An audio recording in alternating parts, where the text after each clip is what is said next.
Pilipinas, magandang araw sa inyo. Live tayo ngayon dito sa Radyo Bravo at makakapanayam natin si Police Lieutenant Colonel Ryan Manongdo, ang Chief of Police ng Antipolo City sa lalawigan ng Rizal, kaugnay dito sa nangyaring aksidente kaninang madaling araw dito sa may Antipolo City. Colonel Ryan Manongdo, sir, magandang hapon po sa inyo. Yes po, magandang hapon po at sa lahat po ng tagapakinig po ng ating station. Okay. Sir, pwede nyo pong ulat or report sa ating mga tagapakinig at manonood ang nangyari kaninang madaling araw na aksidente dyan sa Antipolo, sir? Yes po, no? Kanina pong madaling araw, na mga 3:30 ng madaling araw, ay nagkaroon nga po ng pagsalpok ng dalawang sasakyan dito po sa kahabaan pa ng Marcos Highway. Ito ay papuntang from Mayamot intersection hanggang sa Kwan po tayo, no? Hanggang sa may papuntang ano ba to? Santa Lucia Grand Mall? Santa Lucia Grand East, yan. Oo, yun. So yun po yun, papasok po ng Cubao ang direction po nila at nabangga nga po sa likod itong isang Isuzu Wingman dump truck at Isuzu Wingman truck, no? Opo, may plakang CBN 3039 na pinagmamaneho po ng isang nagangalang Glenn Gumban. May hawak po na professional driver at ang nakabangga naman po sa likod ay ang mga nakasakay sa Honda Civic sedan na may plate number na WJW929. Okay. Na ito po ay minamaneho ng isang nagangalang Juanito Cataylo Magsino, no? Isang single po at 22 years old at nakatira sa Sitio Camñas, Mambugan, Antipolo City po. At meron po siyang tatlong kasama dito na kasama niya pong namatay. Kasama po si Kidrak Jan Magsino, 21 years old, na taga Sitio Camñas, Mambugan, Antipolo City rin. Isang nagangalang Lawrence Ivan Jose, 21 years old din at nakatira sa Maya Alta, Dalig, Antipolo City, at Erneo Balmonte po, 22 years old, na nakatira sa Crestview subdivision po. Opo, oo. Sir, lumalabas ba magkakamag-anak itong apat, sir?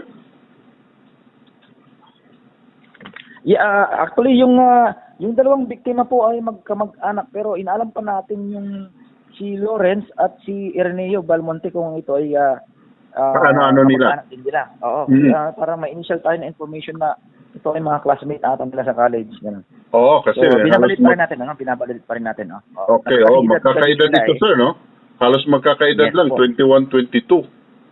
Sir, madaling araw ito, sir. Pasensya na sa ating mga tagapakinig at manonood. May tanong natin, nakainom ba ito madaling araw o hindi?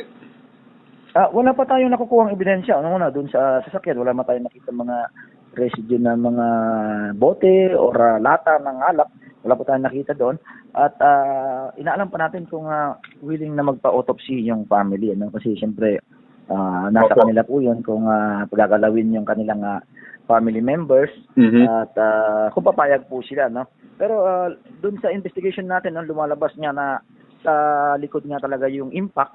So yung walang kaalam-alam o walang kamalay-malay yung driver po ng wingman. Wingman, oo. Para siya naging toothpick, no? Para siyang sumingit doon sa ilalim ng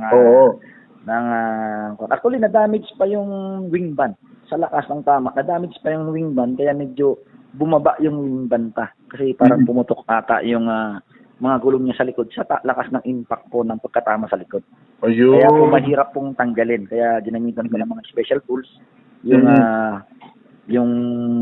para ma-rescue or ma-extract yung mga katawan ng mga biktima.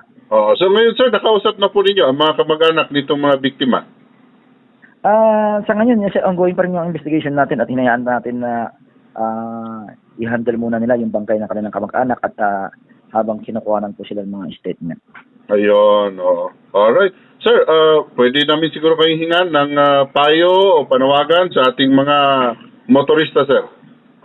Yes po, sa atin po lahat ng mga motorista, hindi lang po dito sa Antipolo, kundi sa anumang lugar kung saan tayo narinig ngayon, tayo po ay nakikiusap na pahalagaan po natin ang ating buhay. No? Isa lang po ito at huwag po nating hayaan na laruin natin ito at isugal sa anumang uri ng aktibidades. Pangalagaan natin dito at isipin natin yung mga taong nagmamahal sa atin na siyang masasaktan kung tayo ay mawala ng 10 oras ng o hindi nakaplanong panahon. Okay. Maraming salamat po, Police Lieutenant Colonel Ryan Manongdo, ang Chief of Police ng Antipolo City. Magandang hapon sa inyo, sir. Magandang hapon din po, sir. Yun po si Police Lieutenant Colonel Ryan Manongdo, ang Chief of Police ng Antipolo City dito sa lalawigan ng Rizal, kung saan kaninang dakong alas 3 ng madaling araw, November 6, naganap nga itong aksidente sa Antipolo City. Ito ay pababa, no, mula sa Mayamot, Antipolo, pababa ng Marcos Highway going to Santa Lucia East Grand Mall, no, going to Cubao. At ito nga ay ang nasasangkot ay itong Isuzu Wing Van Truck, no, na may plakang CBN 3039. At ito ay minamaneho ni Glenn Gumban, no, 48 years old ito, na kasalukuyang nakatira sa Marikina City. Samantala, itong Honda Civic Sedan ay minamaneho naman, no, ni Juanito Cataylo Magsino.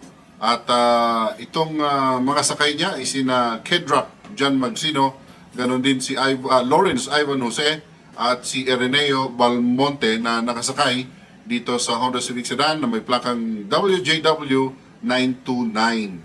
At yun nga, ayon sa investigasyon na patuloy na isinasagawa ng mga kapulisan ng Antipolo City, ito po ay hihilingin nila, no, sa mga kamag-anak na ipa-autopsy upang malaman kung ano ang sanhi ng kanilang pagka-aksidente, o malamang kung ito ba ay nakainom o hindi, kasi wala naman daw silang nakita na mga bote sa loob ng sasakyan. Hopefully, talagang aksidente lang ang nangyaring ito sa mga biktima.